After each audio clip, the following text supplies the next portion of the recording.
Então, bom dia, e agora sim, esta semana nós estamos com um tempo absolutamente fantástico e aquilo que se prevê hoje para Lisboa é mais um sinal disso, para Lisboa e para o resto do país.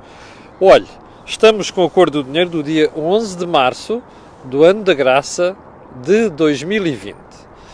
11 de março, 1975. Provavelmente uma boa parte dos espectadores deste programa não se recorda disto. Outros nunca terão ouvido falar. Mas para aqueles que têm memória, e é sempre bom avisar a memória, os que desconhecem o passado não percebem o que vai ser o futuro, como se costuma dizer, é bom recordar. 11 de março de 1975 foi uma das páginas mais negras da história portuguesa, nomeadamente da história recente portuguesa. Começou aqui a derrocada da economia portuguesa. Porquê?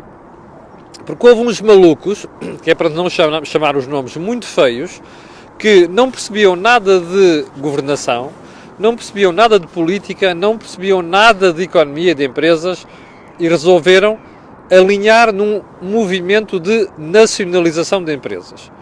E depois, mais tarde, para aqueles que tinham terras, ocupação de terras. Eu da ocupação de terras hei de me ocupar, passa a redundância, um dia destes. Mas gostava de pegar na questão de 11 de março para fazer uma pequena reflexão, que é, dava jeito nós aprendermos com os erros. O que é que sucedeu numa nacionalização? Como sabe, os proprietários foram expoliados. Ninguém lhes pagou nada e depois, mais tarde, quando tentaram compensar, foi com os títulos horríveis, miseráveis do Estado, com umas taxas de juros vergonhosas e com um prazo de amortização brutal. Ou seja, aquilo foi um esbulho, puro e simples. E o problema disto tudo é que aquela coisa do fascismo e de dar cabo dos fascistas e não sei quantos e dos capitalistas tramaram a economia portuguesa. Porque aí começou a destruição de capital que nós nunca mais tivemos em Portugal. Aliás, essa destruição de capital ainda hoje se nota. Quando o Sr. Pessoa Cavaco Silva começou a privatizar empresas e os antigos donos das empresas vieram comprá-las, nenhum deles tinha dinheiro. Não é? Porquê? Porque tinham sido expoliados em 1975. O resultado está aí. Endividaram-se brutalmente para comprar as empresas e você neste momento tem o sinal, o exemplo daquilo que é desgraça em Portugal, que é excesso de endividamento da economia portuguesa. Portanto, toda aquela maltinha que participou naquela maluquice, que ainda anda por aí, porque ainda há uns tipos vivos, não é? Shame fucking on you, ok? É o mínimo que vos posso dizer. E convém recordar estas coisas. Não está aí na agenda, mas convém recordar estas coisas, que eu não tenho a memória curta. E, sobretudo, não tenho medo de chamar nomes. Olha, e já agora por chamar nomes, eu sei que houve muita gente que ficou chateada comigo ontem, porque da minha participação no Movimento Europa Liberdade ontem, eu critiquei a minha classe, a imprensa.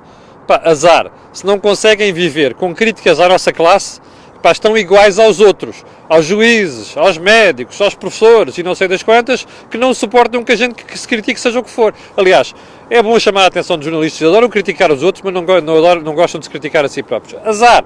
Olha, eu tenho a vantagem hoje em dia de ser independente, portanto poder dizer coisas que não podia dizer na altura. Muitas disse-as e tive sabores na minha vida, um deles está aqui, que se chama Oliveira e Costa, e BPN, de que eu vou falar no final deste programa. Mas havia coisas que não podia dizer. Hoje em dia posso e, portanto, olha, sobretudo, não matem o mensageiro. Ontem, normalmente eu digo estas coisas desagradáveis sozinho. Ontem havia o Carlos Magno no painel a dizer coisas parecidas, o Henrique Monteiro a dizer coisas parecidas, o Paulo Ferreira a dizer coisas parecidas, e Helena Garrido, enfim, embora diferente, também disse algumas coisas interessantes. Portanto, estão a perceber? A classe tem um problema. Não metam a cabeça na areia. E, portanto, quanto mais rapidamente tirarem a cabeça da areia, pode ser que mais rapidamente a gente salve o jornalismo, porque ele anda pelas ruas da amargura em Portugal. Então vamos lá ao período de ordem do dia, depois de passar 4 minutos a falar desta marmelada. Um homem fechado num carro durante 6 horas com suspeitas de Covid-19. Uma pessoa fechada num WC de um centro de saúde durante 6 horas. Como é que era aquela rábula que está farta de ser repetida aí pela senhora Marta, quase temida, e mais pelo nosso querido Primeiro-Ministro? O SNS está preparado, não está? Não está. Mais valia que as autoridades percebessem isto, admitissem isto e corrigissem o problema o mais depressa possível. Vão-me dizer, você está a ver, estou em todo o lado, nenhum SNS está parado. Pois não, é por isso mesmo que nós devíamos ter começado a pensar nestas coisas há mais tempo. E já agora, eu já lá vou daqui a bocadinho, eu acho que há pessoas a exagerarem e há pessoas a subinterpretarem os sinais que este problema que nós temos pela frente nos está a trazer. Mas eu já lá vou. Como nem tudo se reduz a Covid-19, eu ontem disse Covid-21, havia um espectador que me alertou para isso, peço desculpa, Covid-19, ainda não estamos no 21. Bom, vamos então aos prémios da TAP. Recorda-se que o Ministro das Infraestruturas tinha dito que não iam admitir prémios na TAP, mas depois alertou, atenção, nós não mandamos na gestão, nós apenas temos uma responsabilidade estratégica na TAP. Bem, ou seja, deu a entender que ia engolir aquilo que os acionistas privados iam fazer. Os acionistas privados anunciaram ontem, a gestão anunciou ontem, que afinal não vai haver prémios. Bem, valha-nos o bom senso. Porquê? Recorda-se que eu ainda não expliquei isto com detalhe, mas ontem já não me recordo, ao falar da TAP, disse que a TAP já tinha cancelado 3.500 voos, ou lá o que era. E uma pergunta que eu fiz foi, você já imaginou o impacto disto nos resultados da TAP este ano? A TAP perdeu 119 em 2018. Perdeu 106 em 2019. Felizmente, nas previsões para este ano, prevê prejuízo, porque é o realismo a vir ao de cima. Mas já agora uma pergunta. Este vírus e as suas consequências, os cancelamentos que já houve e os que vêm aí, já imaginou isto nas contas da TAP? Para aqueles que às vezes me perguntam se um dia deste não vamos ter que pagar um desastre chamado TAP, eu cada vez começo a acreditar mais nisto. Porque nós somos acionistas, não é, da TAP, somos donos, 50%. Nós, não é o Estado, os contribuintes, ok? Mas já agora você agradece isso ao António Costa, ao António Costa, ao Pedro Nuno Santos, aquela malta toda no governo, mais a maltinha do Bloco de Esquerda, mais a maltinha do PCP, que ajudou a reverter a nacionalização. Não se esqueça, quando nós um dia tivermos que pagar um despautério qualquer na TAP, vá pedir contas a esta maltinha, ok? Eu sei que 56% de portugueses votaram nisto, o que só mostra a nossa estupidez, mas pronto. Ponto seguinte. Há pessoas em quarentena que se passeiam tranquilamente pelas ruas. Está a ver porque é que as autoridades depois não podem deixar isto ao critério de cada um. Está a perceber? Porque nós somos inconscientes. Repare, se há uma zona de vírus, de concentração de vírus e de veículos de transmissão, aí é que tem que se atuar, não é? As clausuras, as quarentenas ou quinzenas, como você queira chamar, servem para isso. Não é para as pessoas darem depois a passear nas ruas, irem aos eventos públicos, tossirem, assoarem-se, não sei o quê, e contaminarem outros, ou irem aos centros comerciais. É por isso que as autoridades depois têm que atuar de forma dura. E eu suspeito, nós hoje vamos saber alguma coisa sobre isto, eu suspeito hoje que as autoridades hoje vão ter que tomar decisões difíceis. E depois quero ver quem é que vai ter a distinta lata, de vir criticar aqui. Porque realmente nós não percebemos o problema. E já lá vamos. Já agora, os avisos que chegam de Itália. Ontem havia várias pessoas que disseram assim, Camilo, você não está a achar estranho? É que de facto há aqui qualquer coisa que não nos estão a explicar. Por um lado nós temos gente que diz assim, não exagere, isto é uma gripe é menos séria do que uma gripe comum, não sei das quantas. Eu desconfio sempre do verbo fácil, em matérias técnicas. Eu não sei nada de saúde. Eu tenho que confiar nos médicos. Eu confio nos médicos. Confio nas autoridades. Posso criticar algumas decisões, algumas coisas que dizem, mas eu confio neles. Tenho que confiar porque eu não percebo daquilo. Eu não sou médico, não tenho formação de medicina. Ora, é preciso confiar neles. Onde é que isto nos leva? Eu não sei se reparou, mas nos últimos dias as notícias que chegam na Itália são horrorosas. Porquê? Porque a explosão de casos é tal. Os hospitais estão tão cheios que há situações em que os hospitais já não sabem o que é que hão de fazer. Lembra-se da escolha de Sofia, daquele filme? Eu escolho 2 filhos. Das duas, uma. A senhora escolhe um ou outro para morrer. Porque se ela não escolher, os 2 vão morrer. Eu ontem lembrei-me desta história ao ver notícias de Itália que dizem que médicos já têm que escolher nos hospitais entre uma pessoa que está mal e outra pessoa que está mal. E, portanto, a dúvida é quem é que eu deixo de fora porque uma delas pode morrer se eu não atuar a tempo. Ora, isto é o pior dilema que o médico pode ter, é o pior dilema que uma cidade pode ter. Eu não sei se conseguiria viver para o resto da vida com a consciência tranquila se um dia fosse confrontado com esta decisão. Está a ver a gravidade do problema. Já percebeu porque é que o governo está aterrado. Já percebeu porque é que a doutora Marta Tomidão dá os papéis. A malta desvalorizou esta brincadeira. É verdade que não sei quantos, uma boa parte da população não sente nada e que isto afeta os mais velhos. O problema é, nós temos hospitais com ventiladores e espaços preparados para, se de um momento para o outro aparecerem 500 pessoas infectadas? Responda-me esta questão. Eu suspeito que não. É isto que nos deve preocupar. Convém que a malta ouça as autoridades. Isto leva-nos ao ponto seguinte, como você vai ver, já em plena agenda. Porquê? Porque ontem estava eu no Mel e de repente começo a receber fotografias de prateleiras do super... 4.200 pessoas. Já igualámos o recorde ontem. Olha, obrigado pelo vosso apoio.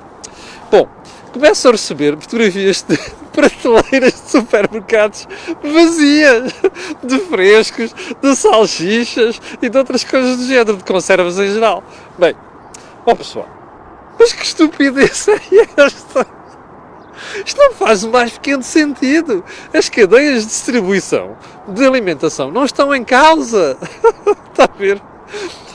Por primeiro ponto. Segundo, repara uma coisa. Assambarcamento é crime. Nós parece que não percebemos isto.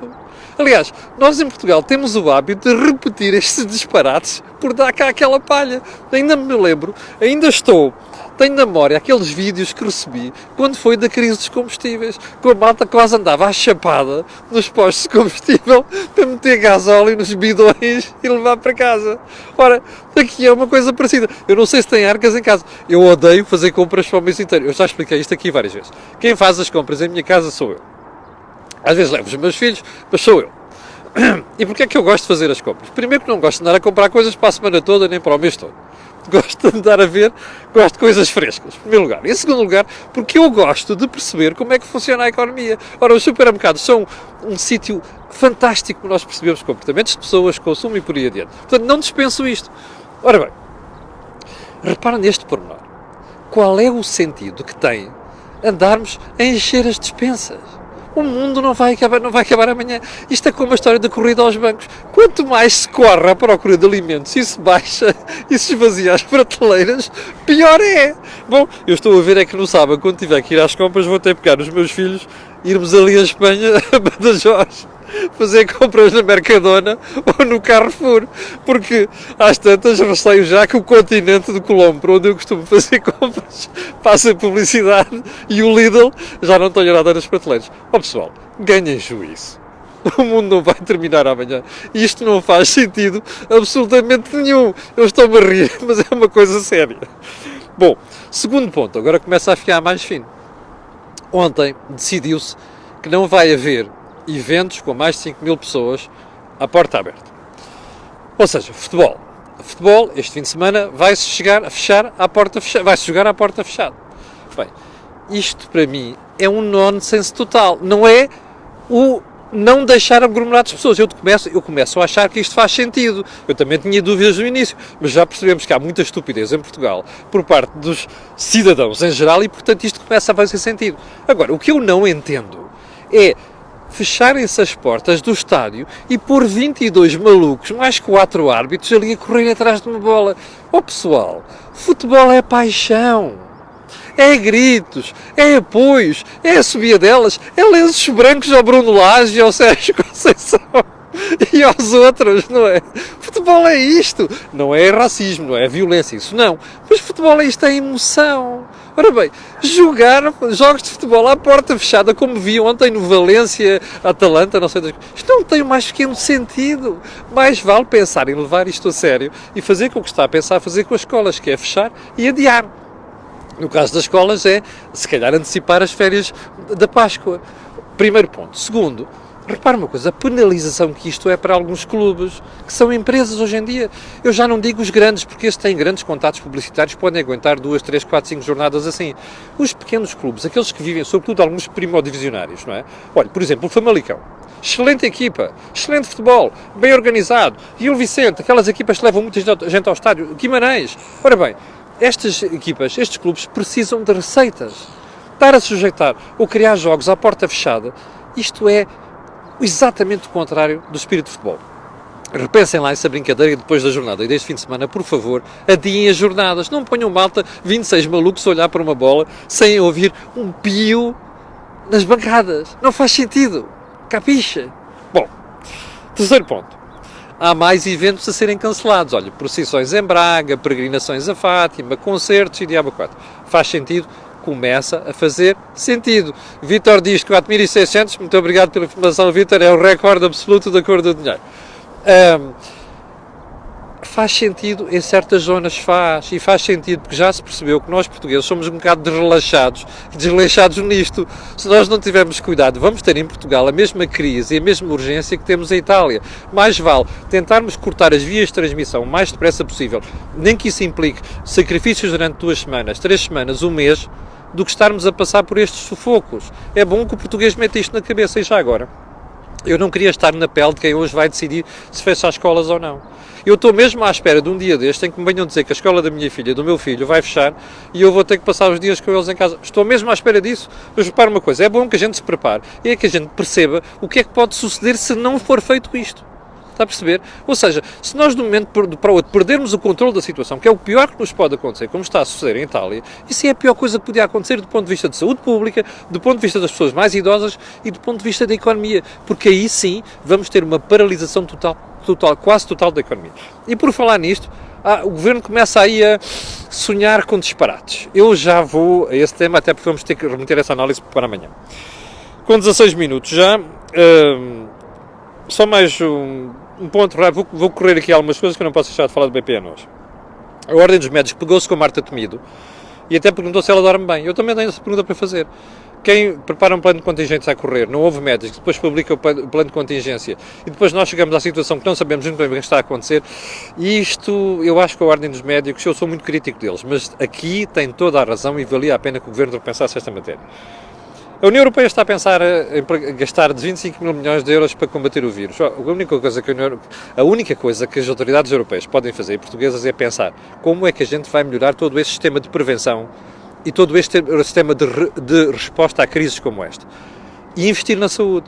Porque despejar dinheiro para a economia, sabendo que o problema aqui é a disrupção de cadeias de distribuição e o próprio setor produtivo, em minha opinião, isto tem um efeito muito limitado. Ao contrário do que anda para aí a dizer muita gente, inclusive a gente que tem a obrigação de conhecer bem o assunto, gente com formação, doutorados e por aí adiante. Bom, mas eu agora quero ir à história do BPN. Primeiro ponto, eu não desejo, houve pessoas que perguntaram ontem se eu tinha desejado a morte do Oliveira e Costa, porque eu escrevi aqui, este senhor é um pulha, foi um pulha. Eu vou dizer isto. Eu não elogio na morte quem critiquei durante a vida. E critiquei violentamente. E eu não desejava a morte do Oliveira Costa. Pelo contrário, até acho que ele devia viver e melhorar, que é para ir dar com os ossos na cadeia. Porque é bom não esquecer, o Dr. Oliveira Costa foi condenado a 15 anos de prisão. E não passou tempo na prisão. Esteve preso positivamente, foi mandado para casa por causa da doença, não sei das quantas. Oliveira Costa devia ter ido dar com os ossos à prisão e pagar pelo que fez.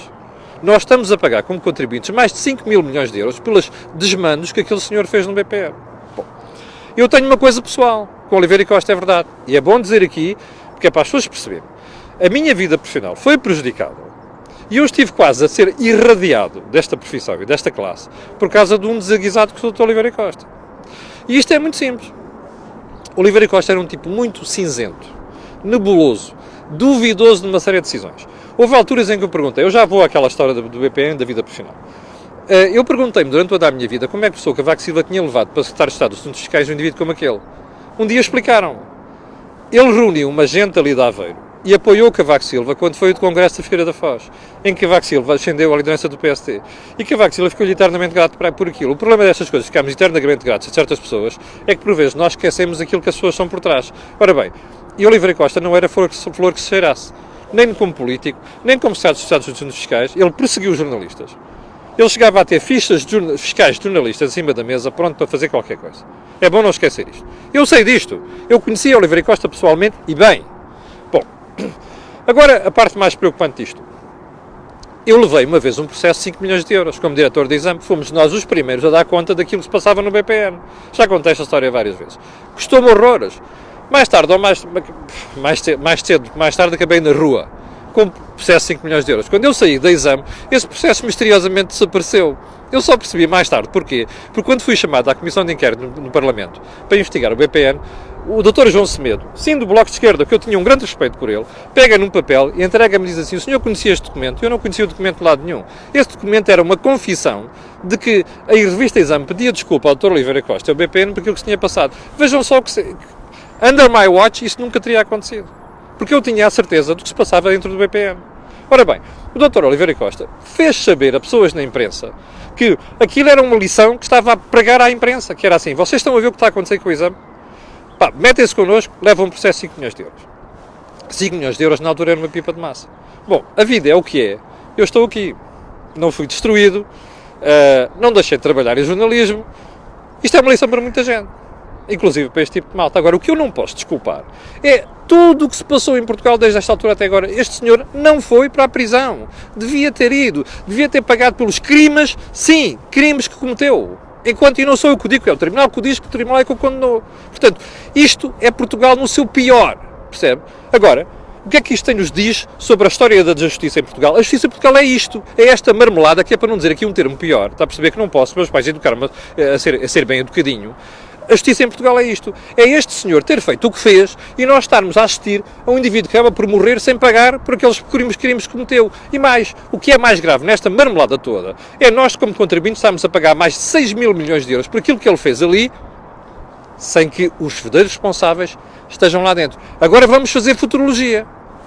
A partir daqui você consegue imaginar o que é que vai acontecer? Adivinhou! Noutros processos também. Olha, quero ver que no BES a gente vai chegar a isto. Deixa-me só fazer-me continhas. 2014, 2020, quase 6 anos, não é? Ainda não há acusações no BES, pois não. Está a ver? Porque é que eu sou descrente em relação à sociedade portuguesa e à justiça? A justiça, já agora, foi um dos painéis que nós debatemos ontem lá no MEL. Vale a pena ver. Aliás, o Jorge Marrão dizia-me ontem que vão publicar algumas coisas sobre aquilo que foi lá dito. Muito interessante. É isto que nós temos de perguntar. O BPN é o espelho daquilo que é a justiça em Portugal. O BPN é o espelho de Portugal no seu pior. E isto é que me preocupa como cidadão. Isto é que me deixa triste. Isto é que me deixa incomodado. Isto é que me deixa revoltado. Olha, esta é uma das razões que eu faço a cor do dinheiro. Percebe? Bom, ponto seguinte. Já vamos com 22 minutos. Eu tive que abreviar esta brincadeira. Só mais uma coisa. Eu vou recordar isto. Eu não trato bem na morte quem tratei mal durante a vida. Ok? Portanto, eu não desejava a morte do senhor, mas há uma coisa que vou dizer. Ele era um pulha. Ponto final. Doa isto a quem doer. Ouça esta frase. Ter uma previsão de excedente orçamental é a melhor garantia de execução tranquila do orçamento durante o ano. Quem disse isto foi António Costa ontem. Isto é mentira. Ok? Se você quer estar tranquilo em relação à execução do Orçamento de Estado, há duas coisas que você tem que fazer. Primeiro, olhar para trás. Já devíamos ter criado excedentes maiores. Você ouviu-me dizer isto durante 3 anos aqui, eu digo isto há 13 anos no Jornal de Negócios. Nós devíamos ter aproveitado os últimos anos para fazer excedentes para poder garantir que nós chegávamos a este momento em melhor situação, com dívida mais baixa e com a administração pública reformada, com a despesa reformada, para nós podermos enfrentar as situações. Não é isso que aconteceu. Portanto, o Dr. António Costa escusa de vir com estas tretas porque o país não está preparado para isto. Em segundo lugar, o que o Governo devia estar a fazer neste momento é uma coisa muito simples, que é garantir que começa já neste momento a rever tudo o que é orçamento para este ano. E despesa, porque assim, como a saúde vai exigir mais despesa, nós devíamos estar a desviar verbas já para outras áreas. Vamos ver se o Dr. Centeno e o Dr. Costa os têm no sítio para fazer isto. Porque isto é que devia estar a ser feito. Não é começarem já a sonhar com despesa a mais, que a despesa não vai contar para o déficit, segundo o critério do Tratado Orçamental e não sei das quantas. E isto é José Sócrates número 2. Mas eu hei de voltar a este assunto amanhã na sexta-feira. Bom, chegamos ao final da conversa de hoje, batemos um recorde de 4.800... Se alguém tiver nos screenshots 4.800 viewers em direto, por favor, mande-me, para eu publicar. Bem, para o final, quero dizer que vamos tentar fazer ainda o Think Tank hoje e dizer-lhe que amanhã às 8 da manhã eu estarei aqui, como sempre, para atazanar o juízo. Para aqueles que estão a ver e para aqueles que vão ver, eu fico a pedido sempre colocar um gosto e fazer partilhas nas redes sociais, porque aquilo que houve aqui não houve em mais sítio nenhum. Obrigado, com licença, e até amanhã às 8.